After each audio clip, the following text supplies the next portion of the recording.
वीण दोघातली तुटेना मालिकेत आजचा एपिसोड झाला जबरदस्त ड्रामा आणि धक्कादायक ट्विस्टने भरलेला. आपल्या आवडत्या यूट्यूब चॅनल फ्लॅश खबर मराठीवर पहा आजच्या भागाचा संपूर्ण रिव्ह्यू.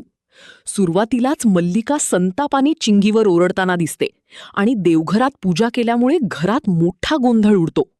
तू कोण आहेस आमच्या देवघरात पूजा करणारी, असा सवाल करत मल्लिका चिंगीला सगळ्यांसमोर अपमानित करते.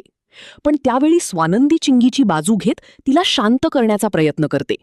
मात्र मल्लिकाचा राग काही कमी होत नाही आणि ती घरच्या परंपरा, सुनेचा मान आणि पूजा यावरून मोठा वाद घालते.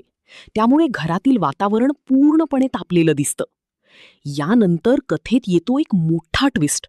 पैशांसाठी तडफडणारा रोहन एका मोठ्या जुगाडाच्या शोधात असतो.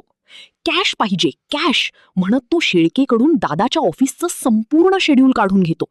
दादा कधी कॅबिनमध्ये नसणार, ऑफिसमध्ये किती कॅश आहे याची माहिती मिळताच रोहनच्या डोक्यात काहीतरी मोठा प्लॅन सुरू असल्याचं स्पष्ट दिसतं. आता रोहन नेमकं काय करणार? ऑफिसमध्ये चोरी होणार का? आणि त्याचा फटका संपूर्ण कुटुंबाला बसणार का? हे पाहणं खूपच उत्सुकतेचं ठरणार आहे. दरम्यान स्वानंदी पुन्हा एकदा भर वाचवण्यासाठी पुढे येते. पण ती मल्लिकाला शांत करू शकेल का? चिंगीचं खरंच चुकलंय की ती फक्त गैरसमजाची शिकार झालीये? आणि रोहनच्या नव्या प्लॅनमुळे मालिकेत कोणता भयंकर ट्विस्ट येणार? या सगळ्या प्रश्नांची उत्तरं मिळणार आहेत पुढच्या भागात.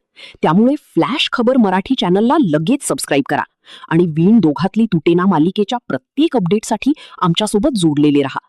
कारण पुढचा एपिसोड असणारे एकदम सस्पेन्स, इमोशन आणि धक्कादायक रहस्यांनी भरलेला.